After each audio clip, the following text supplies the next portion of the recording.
What's up, everybody? Welcome to episode number 98 of the Ridge Hunter Outdoors podcast. This week, we got Austin Stone joining us again. This will be his fourth time on the show. It's always a lot of fun talking to him about public land stuff and just hunting strategy in general. The dude's killed a lot of big bucks. He knows what he's talking about, and I always learn something when we talk to him. And again, I just always enjoy talking to Austin about whitetails and getting on big mature deer. And he's in the middle of his whitetail slam now, too. We talked about that on the last episode he was on back in July.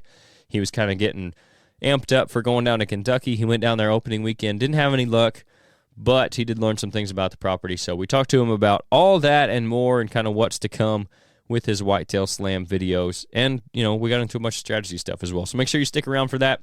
But before we get into it, don't forget about our partners for the podcast. First one being Grandpa Ray Outdoors. They specialize in providing the best nutrition for whitetail deer on your property, starting with the soil. They've got a full line of high-quality food plot, seed, and plant foods. They were started in 2015, but John's been in the seed and nutrition business since 1991.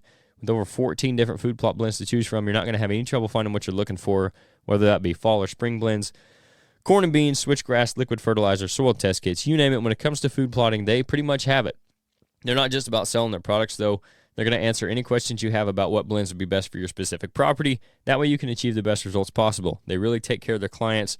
They're going to invest that into you, answer any questions that you're going to have, and make sure that, you know, you get the most bang for your buck. We've used our seed blends on client properties when we've put in food plots for guys. We've used them on our own properties for a couple years now, and the results have always been as good as advertised. Nate's got a plot right now that's in fall draw that we thought was going to be really dry this year and not do anything, and it's one of the best plots that I've seen this year with another dry fall that we've had. So, again, like I said, the results have always been as good as we thought they should be, and better in some cases. That's why we actually partnered with them in the first place, and that's why we're going to continue to partner with them on the podcast. If you guys want to check them out, go to grandparayOutdoors.com. Use the discount code RHO podcast. That's all lowercase, no space, and you get 5% off your entire order. We're also a dealer for them, so you can always stop in and order from me, and I'll get you set up with that as well. Save you a little bit of money on shipping. Our other partner for the podcast is Rodney Hawkins.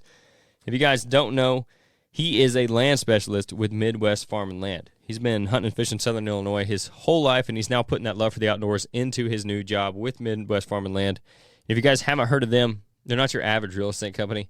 They sold over $85 million worth of ground in 2022 alone. They've got agents like Rodney all over Illinois, so they're really a local company with a national reach. For more info on them or any properties that might be available or getting yours listed, you can contact Rodney directly at 618-925-3153, and he'll get you taken care of. I know they've got some really nice listings out right now, kind of, you know, in our area. Some really good properties, so you can check that out or talk to him about it. He's also got his own company called RHO Outdoors. He's currently got products from Radix Hunting. He's got Camo Dust. He's got Tacticam trail cameras, and he's adding stuff all the time. So if you're interested in any of that or the new stuff that they might have coming up, you can go to their Facebook page, RG Outdoors, email them at rgoutdoors@yahoo.com, or again, just call Rodney directly at 618-925-3153. Our socials are Ridge Hunter Outdoors. That's on Facebook and Instagram. Make sure you follow us at both of those places. Our Facebook group is the RHO Podcast Patrons. That's a private group where you get some exclusive content and you have some input on the show. Ridgehunteroutdoors.com is our website. If you guys find anything on there you like, we got the scents back in stock, the calming spray. We've got the buck and doe tarsal sprays. We've got apparel on there, and we also have our own blend of food plot seed as well. So you can use the discount code RHOPOD, that's all caps, no space, and you get 10% off of everything in your entire order on there. If you're listening on Apple Podcasts or Spotify, make sure you follow us, leave us a review. That really helps us out as well, even though it doesn't seem like much. The YouTube channel, subscribe there. It's ridgehunteroutdoors.com. The first episode of Fall Pursuit, that's our new show that we're doing on YouTube, will be out tomorrow. We've got a recovery of a really nice buck that Blake put down. We've got Dusty hunting with Dawson. He killed a really nice buck, his biggest buck to date during the youth season. That's wrapping up today. And then we got Uncle Jeff on a nice doe the other night as well. So all that stuff will be on the first episode of Fall Pursuit. Make sure you subscribe to the YouTube channel, hit the notification bell, and you'll know when that comes out. All right, all that out of the way, let's get into the conversation with Austin Stone.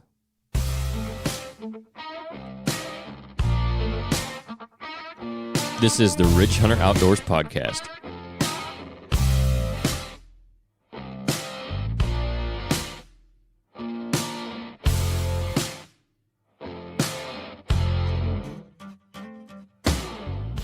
All right, we got Austin Stone back with us. Austin, I appreciate you coming back on, especially on short notice like this. Yeah, absolutely. No worries, man. I always appreciate jumping on a call with you. Yeah, for sure. So we were just talking a little bit, and we were texting last night. It's been a while since we talked, and obviously the season's rolling now. We're in over a weekend here in Illinois. I know you got down to Kentucky for the opener down there, and we haven't talked to you since then. So maybe that's a good place to start. If everybody listening doesn't know, Austin's trying to do a whitetail slam this year on mostly public ground, right? Or all public ground? All public ground. All public ground. So that's Illinois, Kentucky, Missouri, Kansas, and North Dakota? North Dakota was on plan. So we've had some changes happen over the last month or so. So we're gonna try to, we might be having to throw some audibles into the slam. Right. So okay, so that's, in general, though, that's kind of the idea, what you got going on. But you went down to Kentucky for the opener down there, and you were on some really nice bucks. But like it always happens when season rolls around, they don't always show up. They don't necessarily cooperate all the time. So why don't you just give us the rundown on what happened down there in Kentucky? So overall, the Kentucky hunt was great. It was slow movement, which is kind of what we expected. It was hot. Hunting pressure didn't really hit until about the last week leading into season, which is what we expected. Mm-hmm. And every time that happens, it gives the deer a little bit of a shock, and they kind of go into a hole sometimes when they really start getting pushed around a little bit more than what they're used to. So the bucks we were after, we were still on them. They were just holding up real tight. Like we lost the daylight pictures became a lot more few and far between, and it required us to get really close. So being on deer like we did, it really made the stress of the trip really low. Mm-hmm. It just meant that we need to be real smooth and careful, just slowly trying to get closer and closer to just figure out exactly where they're bedding and see if we can get in on them without bumping him. So that's kind of the trick early season like that, is you got to get on top of where they decide to bed for the day. And I did on opening day, out of curiosity, I was sitting on the edge of a known bedding area that I was hunting for this big buck I'm on. And I ended up pulling an all-day set just out of curiosity, see what happened movement-wise. And I had a couple does come in. In about a 6-hour period, those does only got up twice, and they were only on their feet for about 20 minutes each time. Yeah. So they bedded down for 3 to 4 hours before they got back up again. And what they did is I watched them, they graze over about 40 yards and graze back and lay back in the exact same spot. And then when they got up for that second time, they did the exact same routes, grazed over the 40 yards and back. So I was like, man, that's exactly what our bucks are doing. Mm-hmm. So if you weren't on top of these deer, there's a good chance that you weren't even going to see them.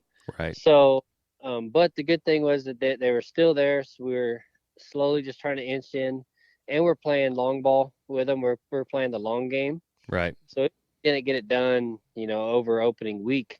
We're just collecting more intel and slowly putting those puzzle pieces together. Right. And I don't sorry. Yeah. You're good. No, I don't think I mentioned it, but opening day down there was over a month ago now. It was September 2nd. Yeah. So for those of you that don't know, the Kentucky opener was well over a month ago now. And that's kind of the time frame we're talking about. So, yeah. And like you're saying there, if you're not within 60 yards of where that guy's bedding and he happens to come your direction one of those times he stands up, and maybe even closer than that, because he may not even be moving 40 yards, you may not even get to lay eyes on him, kind of like what happened, I guess. Yep. But it's so tough to get in there that close to them, especially if you don't have just a perfect wind, and you pretty much have to know exactly where they're at. Yeah, and I mean, as you know, you could be on a general bedding area that you've located, but a buck always has multiple bedding areas, and he tends to bed in multiple different spots also. So, maybe this one bedding area he got bumped out of a few times that I didn't know about. Right. And he chose to bed in another one of his bedding areas. And if that's the case, that's public land. That's just part of it. But if that's the case, where you would be set up, or possibly you might have got eyes on him on one of his bedding areas that you got located, he was bumped out and ended up going to a different one.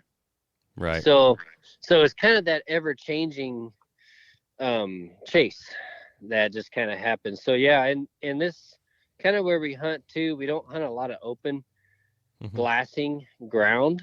So it's not like we're trying to do this where we could glass these deer from a few hundred yards out. I mean, we're in brush, so you got to be on top of them to see them. Yeah, no doubt. And did you guys leave any cameras down there or anything when you left to try to keep tabs on those bucks? Have you seen them since you guys left? Oh yeah, we left cameras out. And actually that's what this last weekend was for. We got down there for a really quick trip. I mean, we drove through the night on Friday night, got there at 3 a.m. and spent basically a day and a half down there to adjust cameras and do some scouting while we did some hunting. Right. The one of the bucks were on the 9 point. He's been pretty regular. And then the 10 point, I think he's shifted a little bit. So I'm kind of in the game of figured out where he's shifted to, basically. Right. So I feel pretty comfortable about what I know about him. I just need to get eyes on him again and play the preferred food source game. Yeah. So you're adjusting those cameras like you're talking about now from where you were scouting them for that early season, late summer type of pattern to now where they're falling really into their fall range and where they're going to be for the next month plus. And that's kind of, yes, so what are you looking for when it comes to that, like setting up your cameras and stuff? Is this where you're starting to look at scrapes and different trails around doe bedding areas, that kind of thing? What were you guys looking for when you're scouting and for putting your cameras? So one of the top things we're looking for is what the preferred food source is and how it's changed on this specific property. And then obviously I'm always looking for scrapes. Right. If I can find a fresh scrape, I'm throwing a camera on it. Mm-hmm. So I personally, I have one scrape that's open that I had a camera on, and it was actually open earlier in September. And I kind of helped it along also by opening it. And then before I left on that trip, went ahead and opened that scrape up and then threw a camera on it. Giant community scrape. It's a historical scrape. Mm-hmm. And then this past weekend, I personally didn't run into any scrapes back where I'm spending most of my time. So nothing's opened up there yet, but it's still early. Right. Dakota ran into a few scrapes kind of in some of the spots that he was scouting. Nothing insane, but he ran into a few. And it's just kind of hit or miss when it comes to scrapes. And then the preferred food source, there were some green fields that were planted that we didn't know about that have been sprouting and growing over the last 3 weeks. Mm-hmm. So where typically we would focus more on oaks, right, and white oaks especially, and there were persimmons droppings. That property has a lot of persimmons also. Mm-hmm. The deer are not in the hardwoods just yet. So like they're staying in the thickets, and just like they were early season. So bed to food, right, pattern, same kind of pattern, but now they're in thicker, denser fall bedding, right? Mm-hmm. And instead of getting into the hardwoods just yet, they're in these clover fields and some turnips and whatnot, and kind of food plots that weren't there a month ago, if that makes sense. Yeah, for sure. So a lot has actually changed in the area when it comes to food, and it makes it really great and very difficult to target all at the same time because they have so many options. Yeah, no doubt. So there's not like a limiting resource. There's not really a limited resource to truly target. You have to evolve with what they prefer to eat at that period in time. Yeah. So that's kind of where we're at right now. So I'm moving cameras over to those preferred food sources. I'm hitting ditch crossings and pinch points, and any kind of scrape that I find. That's where I've adjusted my cameras to. Mm-hmm. Yeah, that's what you're talking about there with the preferred food source thing is interesting because especially when we do talk to guys about what food plots to plant and things like that, and even our own, if you're going to have a bunch of winter wheat, if you're going to have a 200-acre field of winter wheat, if the farmer's doing cover crops, then you might have to plant like a winter rye or oats, something that they would prefer over that wheat. If you don't have that close by, you can get away with wheat, which is a little cheaper option, and be a little more cost effective on it. And since there's no other option for them, that's going to be their preferred food source. So it's similar to what you're talking about. Yeah, absolutely. If there's lush green fields around, that's where they're going to be. And if there's a really big white oak crop, that's where they're going to be if they're hanging out in that area. So it's not only like you're talking about finding the food sources, but finding what they're preferring. I think that's a pretty good point there that probably gets overlooked a lot. It does, and honestly, being a public land hunter, this is not a problem that I typically run into. This is a problem that you typically see on private land because you're purposefully planting these preferred food sources. So actually running into this problem on public, it's very exciting to me, and I'm really excited to dive into it and really collect as much info as I can. And then at the same time, it's like, okay, well, this could get interesting because now where I typically have a limited resource and I dive into the oaks because that's my now limited resource and preferred food source over the crop fields, right? I now have to I'm doing the same thing, hunting the middle ground with hunting pressure. So I'm still mapping that out, right? And that's how I find bedding.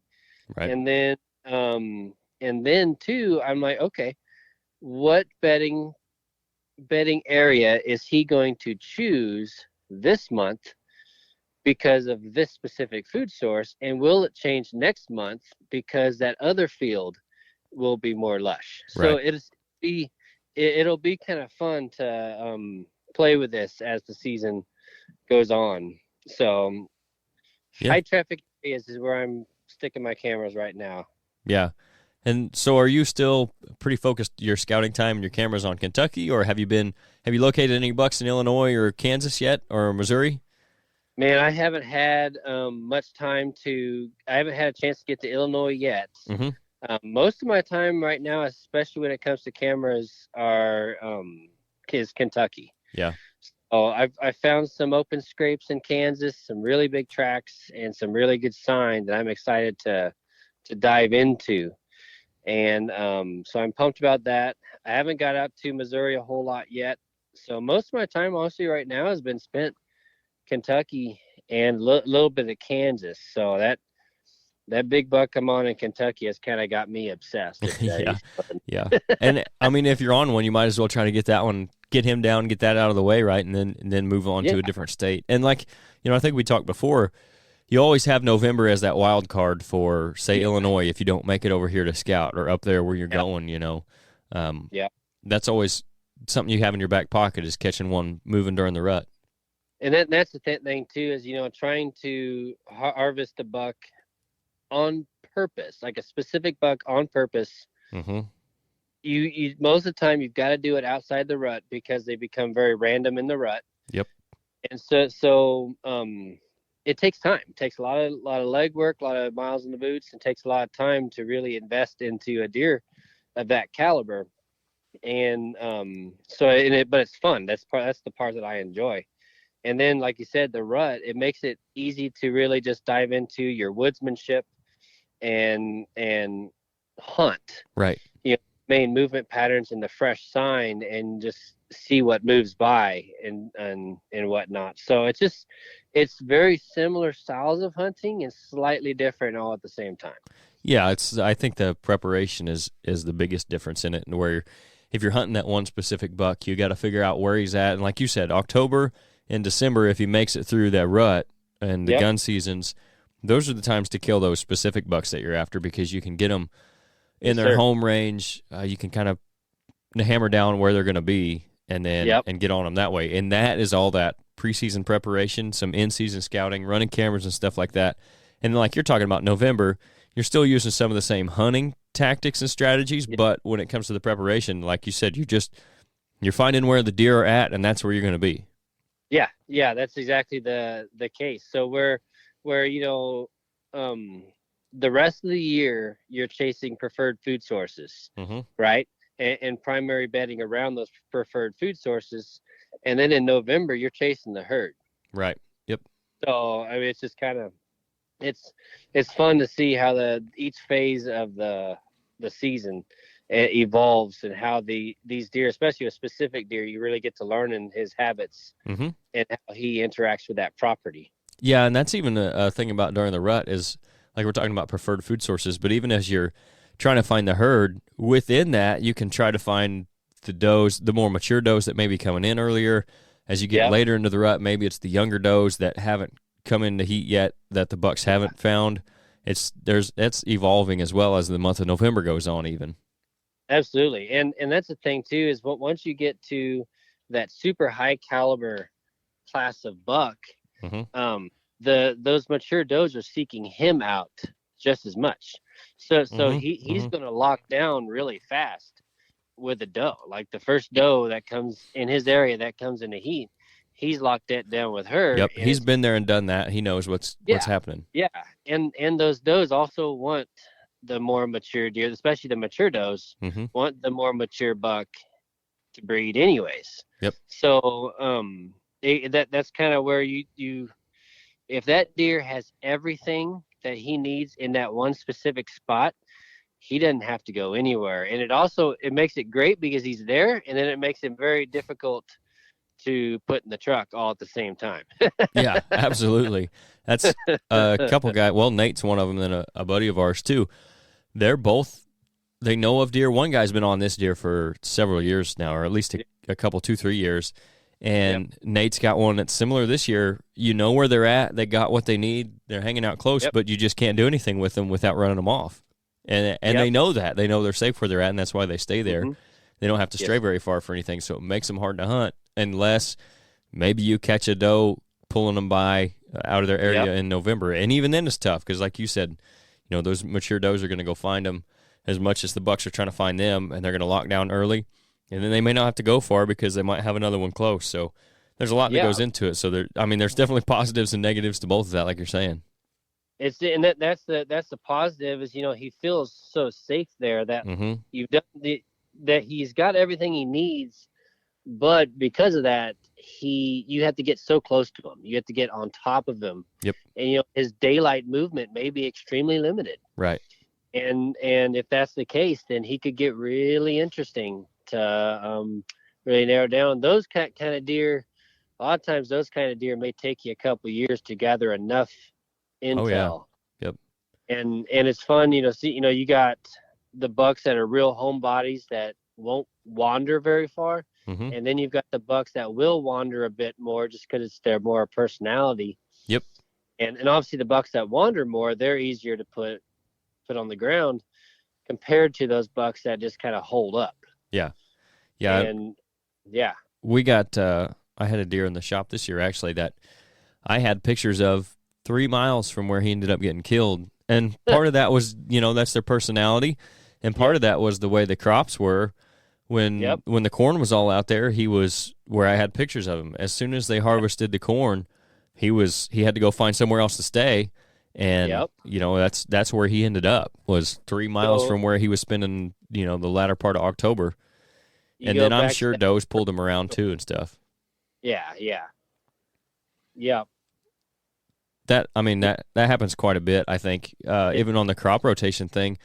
That's another thing that Nate's dealing with right now. Fortunately for me, most of the stuff I'm hunting around is beans this year, with the exception of a little bit of it. So there is one spot I'm holding out a little hope for the same thing, but when the corn's still out there, even as it gets into October and they're starting to shift off their summer patterns, they can still be really hard to locate on cameras or see from the stand because, when they get in those waterways in the cornfield, they don't have to go anywhere, and they're not going to. Yep. Yeah, they don't have to. They got water, they got cover and food all right there with them. If they don't have to leave, they're not going to leave. No. So, and that's a big reason, that's why they get as big as they get. Yep. They figured out those spots, and they just hold up in them. And that's where I think this really big deer that I'm working on right now, I think he's going to require a little bit of a creative technique. Right. So I think I might have to get pretty creative with And we're deer. not talking about a spotlight out the window of a truck creative technique. No. I've heard some guys calling that creative. Not that creative. Right. Within the boundaries of the law, of course. The ethical way Yes. of and lawful way of hunting. Yeah. Holy cow. Yeah, I know, right? Yeah, you got real creative with that one. Yeah. We see plenty of that, the creative personalities when it comes to deer hunting. Yeah, it's unfortunate. Yeah. But no, back to kind of your point there, it does sometimes on those big bucks, especially I would assume on public land, you just got to get a little bit more crafty with them and figure out a different way to get to them. Because like where I'm at on the private ground, until it gets down to almost gun season, because they're pretty hard on them during gun season, at least on one farm that I hunt. But, I mean, until it gets to that point, I can pretty much sit back and stay pretty low impact and wait for them to come by my stand as opposed to having to get too creative to go get them. Now, when it comes down to that last point, it's where we've talked about before. You can start implementing some of those public ground strategies even on your private ground. 100%. And not that I'm not doing some of that anyway, but I would assume on public ground it's even worse. You have to get, like when you find one and you know he's there, you got to beat everybody else to him and hopefully, even get him before he gets too much pressure and leaves. Yeah. And that's, kind of where I've got this deal here is, I've got probably 40 acres of pretty unhuntable bedding cover that I'm pretty sure he's holding up in. And unhuntable, like for what reasons are you talking? Extremely dense, young, immature timber. Okay. Yep. Like it's going to have to be a ground and pound situation if you get in there quietly. Right. And then you're talking like really close shot too, I'd assume, is something like that. You're like he's on top of you kind of situation. So that's where it might get creative. But I know this spot well enough that if I can make sure that he's there, I feel pretty good about possibly getting creative on him. But that's just going to be just chip away at it, right? Kind of situation without bumping him out completely. Because it's crazy the amount of cameras that are out there and the amount of people walking it. And the fact that more deer don't get shot off of this property is kind of astonishing to me. Yeah. But it shows you though is it shows you how well these deer have adapted to be able to survive and just have figured it out. Right. So that's why we got the age class that we do, even though this property just gets hammered. And a lot of people making mistakes out there hunting. I'm just not being able to get on deer. But that situation you're talking about with him on that bedding, if it comes down to even like late October, early November, and you can catch him in the right mood, if he's the type of deer, I mean, if you got the wind, that's even one of those situations where you could go in and potentially, make some noise going in, almost like you see guys doing moose hunts and stuff. Right. Get him in a fighting mood, like that time of year where his testosterone's as high as it's going to be. And as long as he can't wind you, if you go in there and essentially act like another buck, he might even come to you, and that may be something where in that situation might be what it comes down to. I was thinking that same thing, and I've been kind of, especially as the weekend went on, and I was kind of seeing what the area was looking like, how it was changing, and thinking through my head different techniques, and that was one of them that came to mind was possibly seeing if I can get in there just close enough and see if I can lure him to me a little bit. And I wish I thought about this, but I wouldn't probably be able to do this without messing it up, but actually building some kind of a mock scrape in an area that is very difficult to get to. Right. I don't have, I'm thinking next year here, Mm-hmm. if I'm not able to put him on the ground now, I'm thinking through is like, okay, what am I going to do in the off season? Knowing what I know now, what are my steps now in the off season? What information do I need to gather Right. to put those missing pieces together that possibly could put him down? So, yeah, it's kind of playing a balancing act to how aggressive I want to get with this deer. Yeah. And making sure he is where I think he is. Right. Yeah, because you don't want to. You got to be aggressive maybe to a certain point, but it's still you don't want to run. You don't want to be the reason that he leaves and Exactly. that he runs off. Yeah, you don't want to be the reason for running your hunt.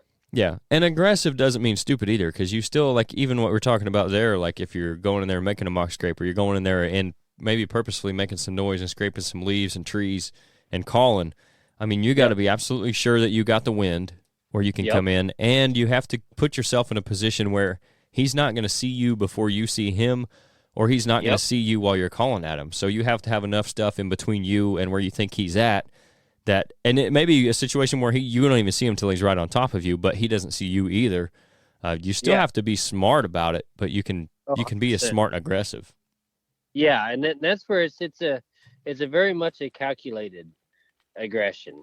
Mm-hmm. So it's because you don't want to chase him out of there and run your long game on him, but you sometimes you just got to go get him, and you got to figure out how to put him down, because he'll just live there. Yeah. Yep. And won't get a shot at him if you don't make those moves that are necessary. Mm-hmm. Yeah, and especially a situation like that. If he's found a place where he thinks he's safe, like with the pressure that you're talking about, it's almost like, that same cornfield thing. He's not going to leave unless you give him a reason to leave. Yep. So if you don't go in there and run him out, at least he'll be there next year. You can go in there and try to get a shot at him. And if you do it smart, even if it doesn't work, hopefully he's probably going to be there next year, because they're smart enough to remember that. I don't know if it's smart be the right word, but they remember that stuff from year to year. Yeah, absolutely, that they do. Then that's also why they are where they are, is that they figured out areas where maybe they don't get bumped as often. Right. And also areas that if they get bumped, or when they get bumped, not if, they will get bumped. Mm-hmm. When they get bumped, were they able to escape without any issues? Right. So once he figures out those locations, he's going to return to that location. Even the next day after he gets bumped out of it, he'll return back to it. He's like, because boom, you just confirmed his reasoning for betting where he's betting. You bumped him out and he survived. Mm-hmm. So he's going to be back until you start bumping him out on a very consistent basis, and that's when he's going to truly shift out. Right. So what's the last couple of weeks look like for you? Have you been in a tree much? I know you said you started a new job, so obviously that's going to take up some of your time, or quite a bit of your time. But have you been able to get out much at all? Been seeing anything good? Not as much as I'd like to. That's for sure. Right. Well, that's always the case. Yeah. I've been scouting Kansas. I spent a day or two there doing some walking, and then Kentucky, spent some time in a tree this last weekend and walking. Aside from that, I haven't been able to really get out. Mm-hmm. So after this coming weekend, I'll be in a tree pretty nonstop. Yeah. So life will kind of smooth back out just a little bit. So it'll be nonstop after this weekend. That's for sure. Good deal. And we're supposed to get another cold front, I think, at the end of this week, maybe. Yeah, I was going to say, I think I was looking at the weather. It looks like there's another cold front moving in this week, which will be great. It'll start firing up more scrapes. Mm-hmm. Getting these deer to leave a little bit more sign, get a little bit more aggressive, and tell us exactly where we need to be. Yeah. We're still obviously going to hit that October lull that we're kind of in now, that will be until like the end of the third week, but those cold fronts will give you a little bit better chance to maybe one gets up a little earlier, or maybe they start feeling a little bit frisky early and they go make a scrape or something, or they make some rubs and let you know they're there. Again, especially on public ground, if you're not running cameras, maybe that gives you a reason to go out. And then if that cold front got them up just a little bit early and they're making scrapes or rub or something, that gives you hope that there's something there worth shooting. Oh yeah, absolutely. And then get some fired up a little bit even at night, hitting those scrapes also. Mm-hmm. just kind of leaves us a little bit of a tell. Yep. And hey, there's possibly a mature buck here that we can kind of target. Yeah. So, and that's I know during the season it's a little tougher to do, but it's something that you can look out for on your way in and on your way out, especially. Yeah. But we talked about it before, back in the summer, where one of the bucks that you'd shot, I believe, one of the bucks that you shot, you had noticed this pattern of scrapes on the backside of a ridge, maybe it was, and just finding out not only, okay, there's a scrape here, but, I remember seeing one 100 yards from the truck, too, that kind of seemed like maybe it was on the same line.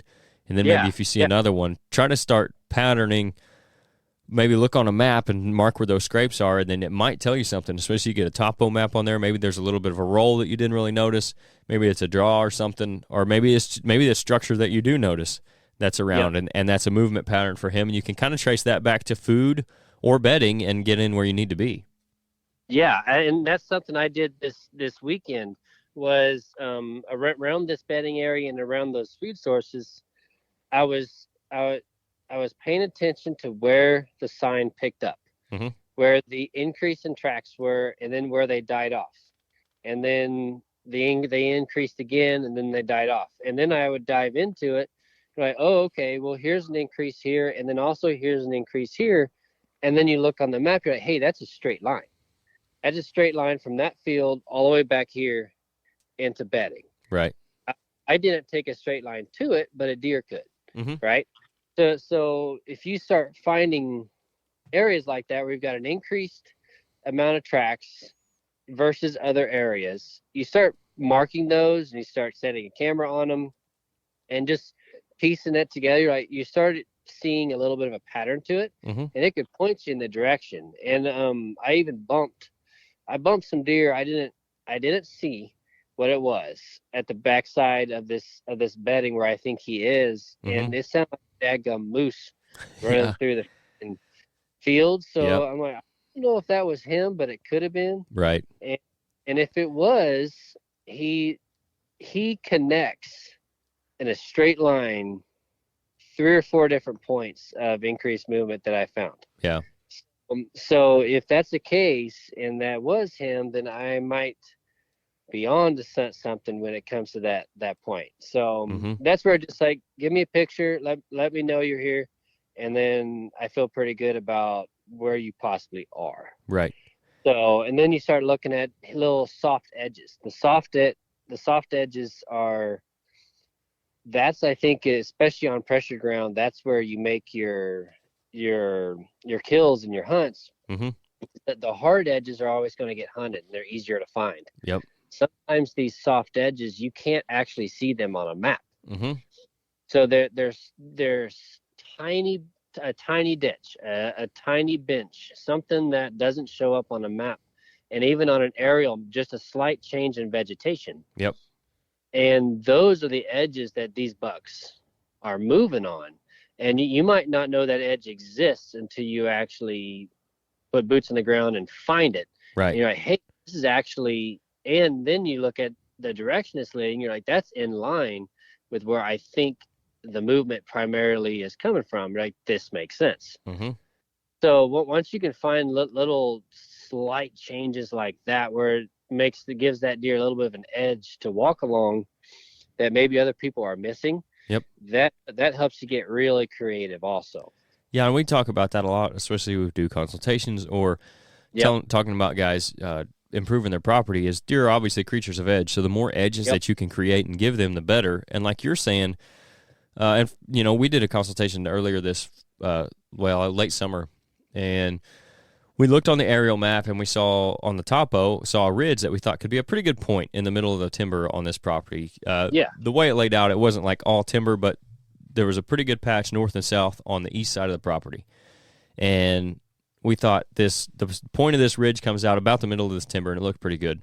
So that's what we were thinking, but we got in there and it was actually better than we thought, because there was just that little bit of change like you're talking about, from pretty mature timber to where you could tell the canopy had been opened up, like maybe some trees died or something, 10 years ago or so. And there was a lot of little stuff. There were some bigger trees mixed in, so you couldn't really see it on the aerial, but it was a considerable edge within the timber that just solidified that spot for us. And, you know, I think it's going to be a really killer spot for those guys, not only because it's on a point of that ridge where you would like to be anyway, especially during the rut, but it also, there's enough difference between that mature timber and that younger stuff that's really thick that maybe some does are going to bed in there, and maybe a buck beds in there on the back side of that too, and it gives them a place to go check for does.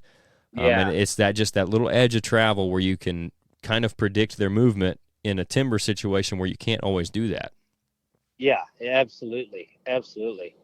And that's something that, I mean, I've looked through for a long times. I love finding areas like that because you truly can't see them. You can't see how significant that edge is until you walk up on it. Mm-hmm. And that's typically where I talk about those daylight scrapes. That's where you're going to find the daylight scrapes, is on those hidden little edges. Yep. That are hard to find, especially on pressured ground. That's where they're going to be. Yeah, and like you said, it's hard to see from a map, and most people are doing their scouting from a map, which is fine. Yep. Because you can see stuff, but you have to realize that also everybody else is doing that too, and they're probably seeing that same spot. Yeah. And that's, like, in my mind, some of the things you can look for are those ridge tops. Get a topo map and see, even if it looks like there's nothing going on in there, maybe it's the bottom of that where, like you said, maybe there's a ditch at the bottom if there's two ridges running alongside each other. Maybe on the aerial it looks like there's nothing, but down in the bottom of that, maybe there's a ditch and there's some, like, different type of vegetation around at the bottom of it. Or maybe it's like that situation I was just talking about. Those are some clues that maybe you can look at. Obviously, different colors within the trees on the aerial view sometimes can be a tell of that. Maybe it's just the different types of trees that are in there, but occasionally you can tell that, hey, maybe there's something going on here, but it's not that obvious, right? Yeah. So we all know what it looks like when there's a pine grove in the middle of a hardwood timber. Yeah, so it may not be that obvious, but it might be just a slight thing, especially if that meets up with something on your topo. It might be a place worth going and looking at, especially on public ground.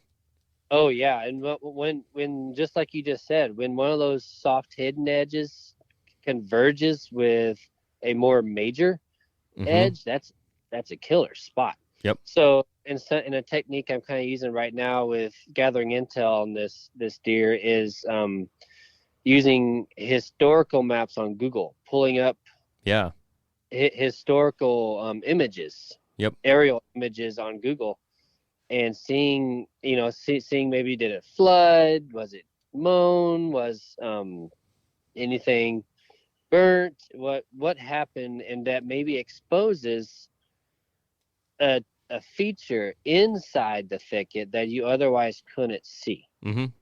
So that's kind of what I'm looking at too, is I'm looking at interior edges using the historical maps, as the vegetation, go back to when the vegetation was maybe slightly more immature. Yep. Or something happened and killed it all off. You can actually see what the lay of the land looks like a little bit better versus just this thick, dense canopy of brush. Right.